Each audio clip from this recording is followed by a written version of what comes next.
So hello everyone. आज का हमारा टॉपिक है सिग्नम फंक्शन। ठीक है, तो इसकी हम डेफिनेशन देखेंगे और ग्राफ देखेंगे और उसका डोमेन और रेंज फंक्शन देखेंगे। ठीक है, तो एक्चुअली इसको रिप्रेजेंट कैसे कैसे इसकी डेफिनेशन देख लेते हैं कि डेफिनेशन में क्या करें। इसकी डेफिनेशन क्या है, ये फंक्शन है क्या है, सिग्नम फंक्शन। सिग्नम फंक्शन, ठीक है। एक्चुअली क्या होता है इसमें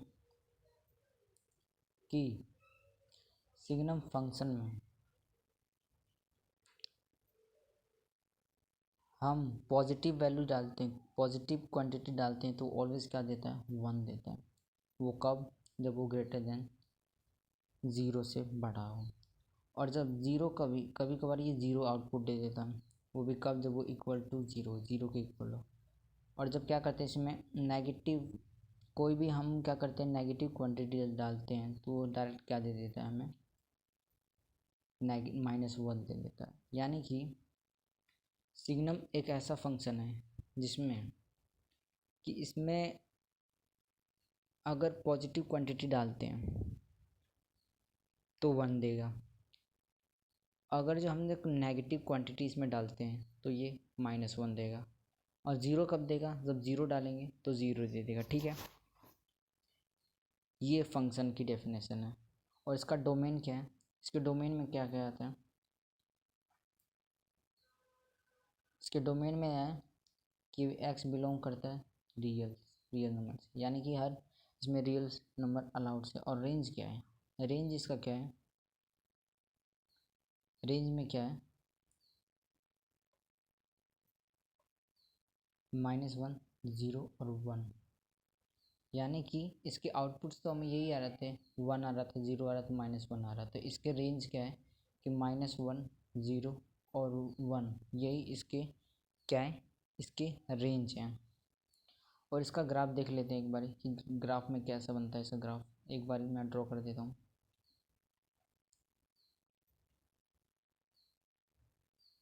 वन, 2, 3, 4, -1, -2, -3, -4। एक्चुअली क्या इसमें क्या करना है कि अगर कोई भी हम पॉजिटिव क्वांटिटी डालते हैं इसमें तो हमें क्या देगा, ये 1 दे देगा।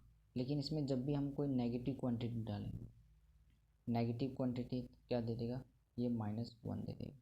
और 0 पे 0 दे देगा, 0 पे 0। इसलिए हमने यहाँ पे ओपन सर्कल लगा रखा है और 0 को हमने इन्वॉल्व कर रखा है। ठीक है, तो बस सिग्नम फंक्शन में इतना ही है कि जब भी सिग्नम फंक्शन को कुछ मिलता है, मतलब जब भी सिग्नम फंक्शन को हम ग्रेटर देन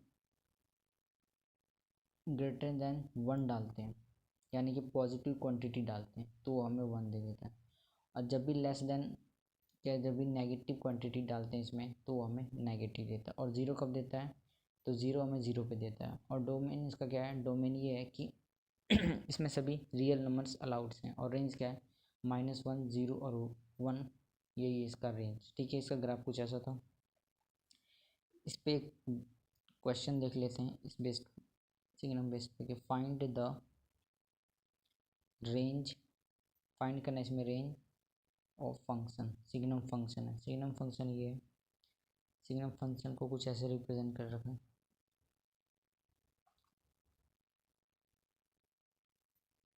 +2। ठीक है, x² -2x+2। अब एक्चुअली क्या करना है इसमें कि जो भी हमें सिग्नम को दे रखा है उस पर अभी हम उसके सिर्फ हम जो इनपुट पर रिस्ट्रिक्शन है उसके थ्रू हम सॉल्व करने की काफ़ी ज़्यादा क्वेश्चन को कोशिश करते हैं कि जो भी हमें उसके, जो भी हमें उसको इनपुट दे रखा है उस पर क्या क्या रिस्ट्रिक्शन है उसके थ्रू हम उसको सॉल्व करने की कोशिश करते हैं। उसके बाद में हम ये सिग्नम को प्रोवाइड करते हैं। पहले इस जो इनपुट पे रिस्ट्रिक्शन है उसको फॉलो करेंगे, फिर ये लॉग को देंगे और लॉग क्या करेगा, सिग्नम को ऐसे प्रोवाइड करना है। ऐसे कुछ सॉल्व करते हैं। ठीक है, तो इसको थोड़ा सा मैं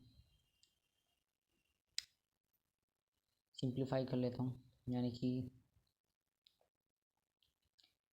इसको मैं ब्रेक कर देता हूँ। x² -2x+1, 1। ठीक है, तो ये क्या हो जाएगा, सिग्नम ln 1 माइनस का होल स्क्वायर हो जाएगा, ठीक है। 1 माइनस का होल स्क्वायर हो जाएगा, उसके बाद में क्या +1 तो चलिए ठीक है। तो इसमें क्या होता है कि ये लीस्ट टू लीस्ट कितना हो सकता है, लीस्ट टू लीस्ट 0 हो सकता है और ये पॉजिटिव हो सकता है, लेकिन ये क्या नहीं हो सकता, ये कभी भी नेगेटिव नहीं हो सकता। तो क्या इसको ये कितना हो सकता है, या तो ये पॉजिटिव होगा या तो कितना होगा, लीस्ट टू लीस्ट कितना होगा 0 होगा या 0 ग्रेटर देन 0 होगा और इक्वल टू 0 होगा, ठीक है।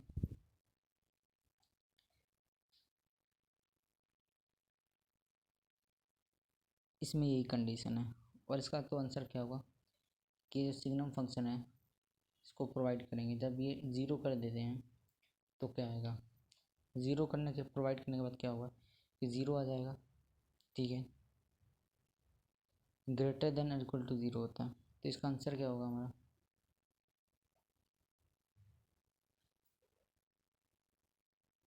0 होगा और क्या आ सकता है ये पॉजिटिव यानी कि 1 हो सकता है। तो इसका आंसर कितना हो गया 0,1 हो गया, ठीक है। यानी कि कितना हो सकता है ये जो x-1 का होल स्क्वायर है या तो ये पॉजिटिव होगा और लीस्ट टू लीस्ट हो सकता है तो 0 हो सकता है, यानी कि 0 को ले लिया और कितना कितना मैक्सिमम कितना हो रहा था 1 हो रहा था, 1 ले लिया, ठीक है। इसका आंसर यही है।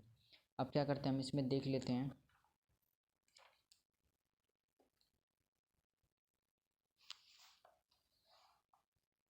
ग्रेटेस्ट इंटीजर फंक्शन क्या होता है। ग्रेटेस्ट इंटीजर फंक्शन, तो कुछ इसको हम ऐसे रिप्रेजेंट करते हैं, स्क्वायर बॉक्स लेते हैं, इसे कहते हैं ग्रेटेस्ट इंटीजर फंक्शन। तो इसकी डेफिनेशन क्या है, डेफिनेशन इसकी डेफिनेशन में ये है जो ग्रेटेस्ट इंटीजर फंक्शन है, जो ग्रेटेस्ट इंटीजर लेस देन और equal to x, equal to x, ठीक है। अब ग्रेटेस्ट इंटीजर को हम कुछ ऐसे रिप्रेजेंट करते हैं, ठीक है। और इसका क्या है, ग्रेटेस्ट इंटीजर लेस देन और इक्वल टू एक्स है। मतलब सोचिए क्या कर रहा हूँ, इसको समझाने के लिए मैं एक लंबा लाइन ड्रॉ कर लेता हूँ, 0 ले लेता हूँ, -1 ले लेता हूँ, -2 -3 1 2 3। अब देखिए मैं क्या कह रहा हूँ, इसको एग्जांपल के थ्रू समझा रहा हूँ मैं आपको कि फंक्शन क्या है, ग्रेटेस्ट इंटीजर फंक्शन। तो -2.1 का ग्रेटेस्ट इंटीजर क्या होगा, माइनस 2.1 का ग्रेटेस्ट इंटीजर फंक्शन क्या होगा, 2.1 का ग्रेटेस्ट इंटीजर फंक्शन क्या होगा। तो एक्चुअली क्या करना होता है ना, इसके हमेशा लेफ़्ट साइड में जंप करना होता है। इसको समझने के लिए कि जब भी हमें ग्रेटेस्ट इंटीजर फाइंड करना था तो हमें क्या करना था, हमेशा लेफ़्ट साइड में जंप करना होता है और ऑलवेज़ क्या करना था, इसके लेफ़्ट साइड में जंप करना होता है। अब कैसे देखिए, ये 2.1 है, 2.1 यहाँ पे है, तो इसका ग्रेटेस्ट इंटीजर क्या हो जाएगा, इसका ग्रेटेस्ट इंटीजर हो जाएगा ये कहीं इसमें लाई करता है ना 2.1, तो इसका ग्रेटेस्ट इंटीजर कहाँ आ जाएगा, सीधा इस पॉइंट पे आ जाएगा। यानी ग्रेटेस्ट इंटीजर, ये सब ग्रेटेस्ट इंटीजर ही है, तो डायरेक्ट इस जो लाइन में लाइन कर इस इंटरवल में जो लाई करता है वो डायरेक्ट इस इंटीजर पे आ जाएगा, तो इसका इंटीजर क्या हो जाएगा 2 हो जाएगा। उसी तरह मान लीजिए एक और मैं फंक्शन देता हूँ कि -3.1 का ग्रेटेस्ट इंटीजर क्या होगा, माइनस ये कहीं यहाँ पे लाई करता है, -3.1 यहाँ पे लाई करता है, ठीक है। -3.1 कहीं यहाँ पे लाई करता है, तो मैंने क्या कहा था, हमेशा क्या करना है, लेफ्ट साइड में जंप करना। -3 पॉइंट कहीं यहाँ लाई करता है तो क्या करें, सीधा इस इंटरवल पे यानी कि यहाँ 4 आ जाएगा। उसी तरह इस फंक्शन का मान लीजिए कि मैं ले लेता हूँ कि -2.99 का ग्रेटेस्ट इंटीजर क्या होगा, यानी कि कहीं यहाँ लाई करता है, ठीक है। सॉरी 2 है ना, यहाँ लाइक करते हैं, तो इसका ग्रेटेस्ट इंटीजर फंक्शन क्या होगा, 2 हो जाएगा। इसका भी ग्रेटेस्ट इंटीजर 2 हो जाएगा। ठीक है, यही है। इसमें क्या आता है कि ऑलवेज जब भी हमें ग्रेटेस्ट इंटीजर फाइंड करना है तो ऑलवेज क्या करना, बैक सीधा एक इंटीजर पे डायरेक्ट क्या करना, जंप कर देना। वही हमारा आंसर होगा, लेफ्ट साइड में, ऑलवेज लेफ्ट साइड में, इस साइड। ठीक है, तो मैं यहाँ पे कुछ इसकी प्रॉपर्टी देख लेते हैं। Property of greatest integer function, कुछ ऐसे इसको लिख सकते हैं। पहली प्रॉपर्टी ये है कि जो भी ग्रेटेस्ट इंटीजर के अंदर है उसको क्या कर सकते हैं, जैसे मान लीजिए n है, n को हम मान लेते हैं कि इंटीजर है, तो क्या करेंगे, इसको सेपरेट कर देंगे। इस ग्रेटेस्ट इंटीजर में से क्या करेंगे, इंटीजर को सेपरेट कर देंगे और इस ग्रेटेस्ट इंटीजर को भी सेपरेट कर देंगे। पहली प्रॉपर्टी ये है। दूसरी प्रॉपर्टी में क्या कहते हैं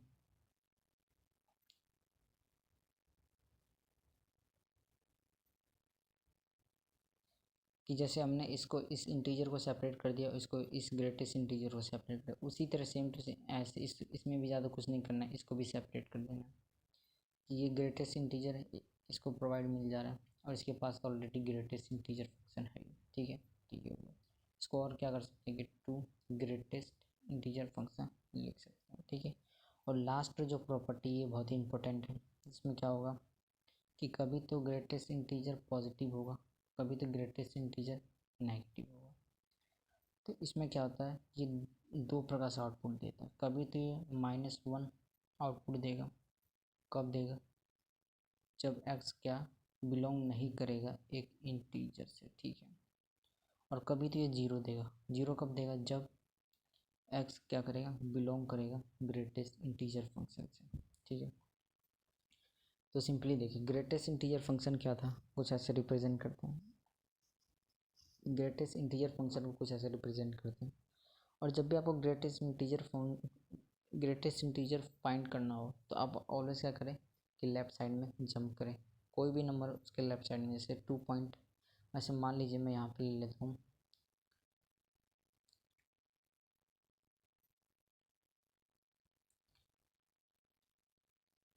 मान लीजिए मैं यहाँ पे ले लेता हूँ -2.9।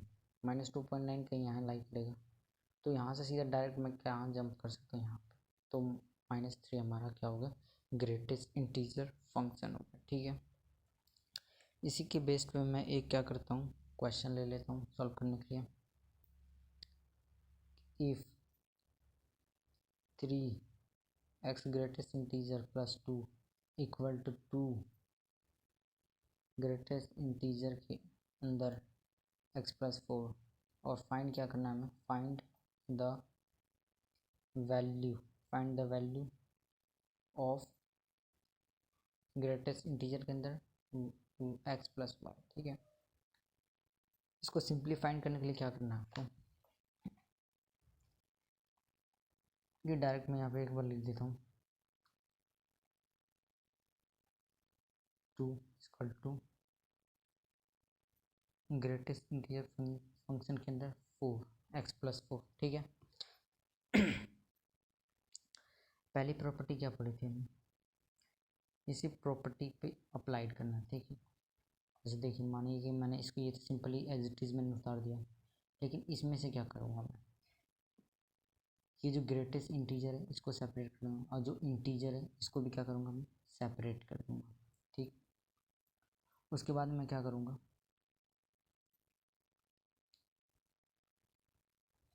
ये भी कितना, ये ग्रेटेस्ट इंटीजर एक बार क्या करेंगे, इससे मल्टीप्लाई करेंगे, एक बार इससे मल्टीप्लाई करेंगे, तब क्या होगा, इसका सिंप्लीफाई कर देता हूँ मैं,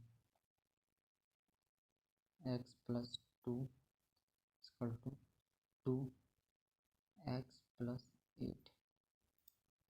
ठीक है, इससे मैंने इस बार मल्टीप्लाई कर दिया इससे और इससे, तो ग्रेटेस्ट इंटीजर का ग्रेटेस्ट इंटीजर जो x है उसकी वैल्यू क्या होगी, 6 होगी। इक्वेशन पहली होगी।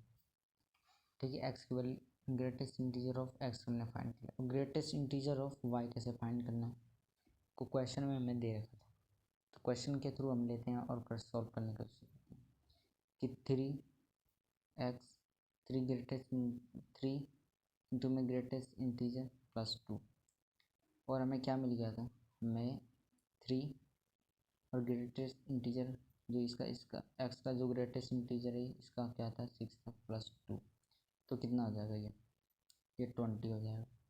और उसके बाद हमें क्या फाइंड करना था कि x प्लस वाई की वैल्यू फाइंड करनी है, ग्रेटेस्ट इंटीजर के अंदर x प्लस वाई की वैल्यू फाइंड करनी थी।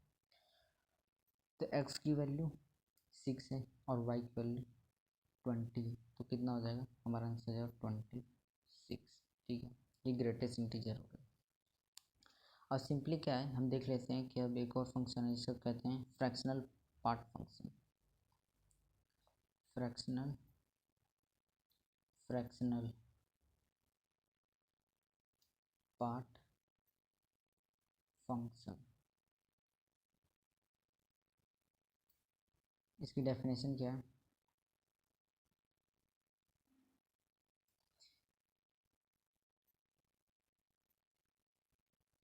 इसको रिप्रेजेंट करते हैं कुछ ऐसे कर्ली ब्रैकेट्स। ठीक है, फ्रैक्शनल पार्ट फंक्शन को ऐसे रिप्रेजेंट करें, लेकिन इसका एक और तरीका कि हम क्या करेंगे, एक्स में से माइनस कर देंगे ग्रेटेस्ट इंटीजर फंक्शन। ठीक है, सिंपली ग्रेटेस्ट इंटीजर फंक्शन आ गया तो मान लीजिए आपको फ्रैक्शनल पार्ट फंक्शन आराम से आ गया। ठीक है, यही करना है कि जो भी है, ये डेफिनेशन क्या है कि जो भी हमें नंबर मिलेगा उसमें से क्या करेंगे, ग्रेटेस्ट इंटीजर फाइंड अरे माइनस कर देंगे तो हमें क्या मिलेगा, फ्रैक्शनल पार्ट मिल जाएगा। इसका डोमेन देख लेते हैं, इसका डोमेन, इसका ग्राफ भी देख लेते हैं।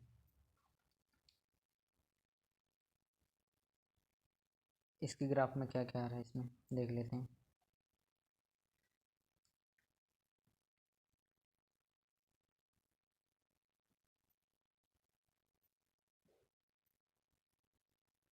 -1 -2 -3 1 2 3 4। एक्चुअली क्या इसका ग्राफ कुछ ऐसे बनता है,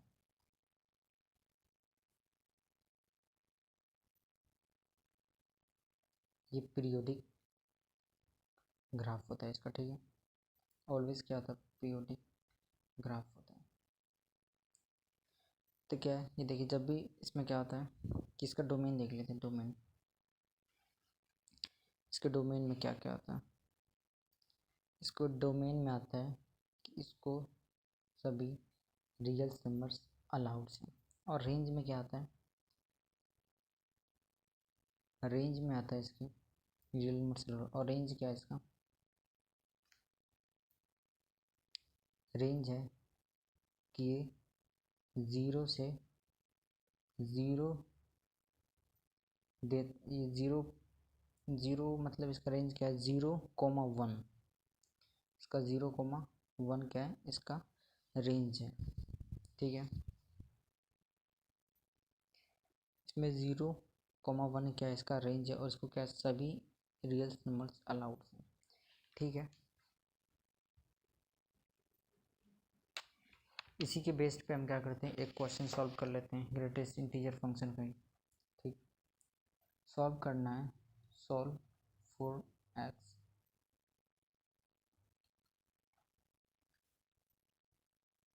three greatest integer plus 2 fractional function plus 2x equal to 1। इसमें क्या करना है हमें, इसमें प्रॉपर्टी आपने याद करी उसकी, इस बेस पे थोड़ा सा प्रॉपर्टी को यूज़ करना है। जो ग्रेटेस्ट इंटीजर फंक्शन है, सॉरी जो फ्रैक्शनल पार्ट फंक्शन है, उसको क्या क्या करना था कि उसको कैसे रिप्रेजेंट करते थे, एक तरीका था कि उसमें से क्या माइनस कर दो, ग्रेटेस्ट इंटीजर फंक्शन माइनस कर दो। ठीक है, तो अब क्या करूँगा मैं, इसको इस साइड लेकर आ जाऊँगा, यानी कि fractional part plus greatest integer is equal to x हो गया। ठीक है, अब क्वेश्चन में देखते हैं कि यहाँ पे 3 ग्रेटेस्ट इंटीजर फंक्शन था, इसको क्या करता हूँ मैं, यहाँ पे 2 ग्रेटेस्ट इंटीजर फंक्शन लिख देता हूँ। ठीक है, और यहाँ पे ये 2, यहाँ पे इसको मैं ब्रेक कर दूँगा, यहाँ पे 2 ग्रेटेस्ट इंटीजर फंक्शन लिख दिया और एक बच गया, और ये एज इट इज़ में उतार दूँगा फ्रैक्शनल वाला। यहाँ पे मैं लिख देता हूँ एक ग्रेटेस्ट इंटीजर फंक्शन जो हमारा बच गया था, ग्रेटेस्ट इंटीजर फंक्शन और यहाँ पर 2x=1, ठीक है। और उसके बाद क्या कर सकता हूँ कि मैं यहाँ से 2 कॉमन ले लूँगा। 2 कॉमन लेने के बाद क्या बचेगा, 2 कॉमन लेने के बाद ये कुछ इसकी तरह दिख जाएगा। जब ये मैं कॉमन ले लूँगा तो ये क्या हो जाएगा, x बन जाएगा। और इसको मैं क्या कैसे लिख सकता हूँ, इसको मैं इस तरह लिख सकता हूँ, ठीक है। इसको क्या मैं कर सकता हूँ, इसको एक्चुअली क्या इस फॉर्मूले के इधर से लेफ़्ट साइड और राइट साइड करके फार्मूला फॉर्म होगा। तो क्या कर सकता हूँ मैं इसको जब मैं क्या करूँ, इधर लाऊंगा और इधर, यानी कि इसको जब मैं इधर लेकर आ जाऊँगा तो कैसे लिख सकते हैं, एक्स माइनस क्या हो जाएगा, greatest integer sorry fractional part हो जाएगा, फ्रैक्शनल पार्ट =1। अब सॉल्व करना है इसको, क्या होगा, इन सबको प्लस करेंगे, एक्स प्लस करेंगे तो 5x हो जाएगा और माइनस ये इसको इधर लेंगे -1, ठीक है। और ये ग्रेटेस्ट फ्रैक्शनल पार्ट फंक्शन को क्या करेंगे, राइट साइड भेज देंगे। तो ये कुछ ऐसा हो जाएगा। और इसमें क्या बता रहे थे, इसका रेंज क्या था, ये जो ग्रेटेस्ट इंटीजर फंक्शन है, सॉरी ये फ्रैक्शनल पार्ट जो फंक्शन है, इसका रेंज क्या था।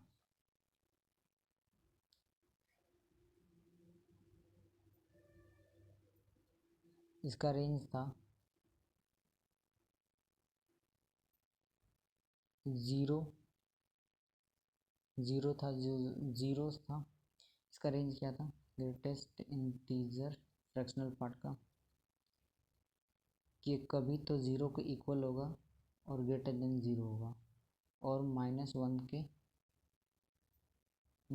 से ये कम होगा, ठीक है। तो इसको सॉल्व करने की कोशिश करते हैं। इसे जब सॉल्व करेंगे तो क्या आएगा, इसको सॉल्व करेंगे तो आगे का 1/5, इसमें क्या करेंगे, प्लस इसमें कर देंगे 1, तो कुछ ऐसा आ जाएगा, और डिवाइड कर देंगे 5 से, तो कुछ ऐसा आ जाएगा। और जब भी हम क्या करते हैं, प्लस माइनस करते हैं, अगर माइनस मल्टीप्लाई करते हैं तो साइन ऑफ इनइक्वालिटी चेंज होती है, लेकिन यहाँ पे हमने +1 करा है तो साइन ऑफ इनइक्वालिटी चेंज नहीं हुई, ठीक है। 2/5। देखिए अब ये क्या कह रहा है कि ये जो भी है, ये तो जो x है वो तो एक ग्रेटेस्ट इंटीजर फ्रैक्शनल पार्ट है ना, फ्रैक्शनल पार्ट फंक्शन है, क्योंकि इन दोनों के बीच में क्या हो सकता है, x क्या हो सकता है, एक फ्रैक्शनल ही हो सकता है। जब फ्रैक्शनल हो सकता है तो क्या कर सकते हैं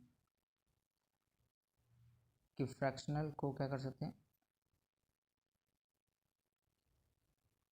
=x। जब फ्रैक्शनल, यानी कि ये फ्रैक्शनल है, जब फ्रैक्शनल क्या होगा, जब ये फ्रैक्शनल है तो क्या इसमें फ्रैक्शनल हो गया, जब ये फ्रैक्शनल ही है तो क्या कर सकते हैं इसमें कि ग्रेटेस्ट इंटीजर 0 हो जाएगा। इस फॉर्मूले के थ्रू देख लीजिए, ये क्या है, एक फ्रैक्शनल है, फ्रैक्शनल पार्ट फंक्शन है, तो हमारा क्या होगा, इसमें ग्रेटेस्ट इंटीजर फंक्शन वो 0 हो जाएगा, उसके बाद में ये इसका इक्वल हो जाएगा, ठीक है। तो कुछ इसको सॉल्व करने की कोशिश करते हैं। और ये किसकी इक्वल है, ये तो इसकी इक्वल है ना, तो 5x-1 ये इसकी इक्वल है। और इसको सॉल्व करने के बाद क्या आएगा हमारा, x, इसको उस साइड ले जाएंगे और क्या कर देंगे 1/4। इसका आंसर ये है। तो आज हमने देखा कि 3 फंक्शन देखे। एक तो पहले हमने देखा सिग्नम फंक्शन क्या होता है। सिग्नम फंक्शन देखा क्या होता है इसमें, कि सिग्नम फंक्शन में इसके 3 आउटपुट निकलते हैं। अगर इसमें पॉजिटिव डालेंगे, पॉजिटिव क्वांटिटी डालेंगे तो ये 1 देगा, अगर नेगेटिव क्वांटिटी डालेंगे तो इसमें -1 देगा, और 0 कब देगा, जब 0 डालेंगे तब, ठीक है। इसका ज़रा आपको चर्चा था। और रेंज, इसका डोमेन क्या था कि इसको रियल नंबर अलाउड्स हैं, और इसका रेंज क्या है, -1, 0 और 1, ये इसका रेंज है। और इसका ग्राफ कुछ ऐसा बना था। उसके बाद हमने क्या देखा, greatest integer function. Greatest integer function में क्या था, एक्चुअली क्या है, हमने एक चीज़ इसमें नहीं देखा है, इसकी डोमेन और रेंज नहीं देखा है। डोमेन में क्या होगा, इसको सभी रियल नंबर से आउट्स हैं, और रेंज क्या है इसका कि इसको इंटीजर्स इसके रेंज में, और इसको देखा ग्रेटेस्ट इंटीजर फंक्शन तो कुछ ऐसे रिप्रेजेंट करते हैं। इसका डोमेन क्या है कि हर इसको रियल नंबर्स अलाउड है, और ये क्या है इसका रेंज क्या है इंटीजर्स है। और मैंने बताया जब भी आपको ग्रेटेस्ट इंटीजर फाइंड करना तो हमेशा लेफ़्ट साइड में जंप करें, ठीक है, इससे आपको ग्रेटेस्ट इंटीजर फंक्शन का वैल्यू मिल जाएगा। उसके बाद क्या है, उसके बाद इसकी हमने प्रॉपर्टी देखी है कि जब भी ग्रेटेस्ट इंटीजर के अंदर कोई नंबर हो तो उसको सेपरेट कर देंगे, और ये ग्रेटेस्ट इंटीजर को भी सेपरेट कर देंगे। और कुछ ऐसा ग्रेटेस्ट इंटीजर हो तो दोनों को सेपरेट करके टू ग्रेटेस्ट इंटीजर लिख सकते हैं। और जब ग्रेटेस्ट इंटीजर एक बार प्लस हो एक बार माइनस हो तो क्या एक बार ये क्या करेगा, ये कभी तो ये -1 पुट करेगा, आउटपुट निकालेगा कब, जब ये बिलोंग नहीं करेगा एक इंटीजर से। कभी तो ये 0 आउटपुट निकालेगा कब, जब ये बिलोंग करेगा एक इंटीजर से, ठीक है। और उसी तरह हमने फ्रैक्शनल पार्ट फंक्शन देखा। फ्रैक्शनल पार्ट फंक्शन को ऐसे रिप्रेजेंट करते हैं कि उसमें से क्या कर सकते हैं, ऐसे रिप्रेजेंट, और उसको कैसे और तरीका क्या है इसको लिखने का कि इसमें जो भी नंबर है उसमें से क्या कर सकते हैं, उसमें से ग्रेटेस्ट इंटीजर फंक्शन माइनस कर देंगे तो आपको फ्रैक्शनल पार्ट मिल जाएगा। और इसका डोमेन क्या है, इसका डोमेन है कि सभी रियल नंबर्स अलाउड हैं। और इसका रेंज क्या है, रेंज इसको 0,1 इसको रेंज चाहिए, ठीक है। तो इस वीडियो में बस इतना है। Thank you so much.